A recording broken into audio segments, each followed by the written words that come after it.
నేను నా weight loss సిరీస్లో నేను డిన్నర్కి ఏం తింటున్నాను అనేది మీకైతే కొన్ని అయితే చేస్తాను. అందులో నేనైతే ఈరోజు బేసిన్ తోటి దోశలాగా వేసుకున్నాను, అదే చూపిస్తున్నాను. ఫస్ట్ 2 టీ స్పూన్స్ తీసుకున్నాను శనగపిండి.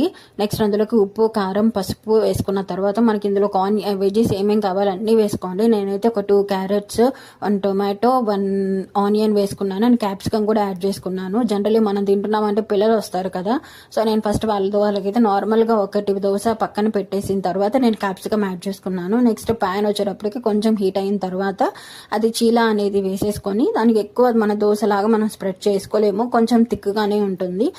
మూత పెట్టేసి ఒక 2 మినిట్స్ కుక్ చేసుకోండి, మంచిగా కుక్ అయిపోతుంది. టేస్ట్ కూడా చాలా బాగుంటుంది, ఎందుకంటే మనం ఇక్కడ వెజ్జీస్ యాడ్ చేసాం కాబట్టి. ఈ దోశ అయితే నేను పిల్లలకి ఇచ్చేస్తున్నాను. నెక్స్ట్ నేనైతే క్యాప్సికమ్ కూడా యాడ్ చేసుకొని నేనైతే ఈ దోశ తీసుకున్నాను.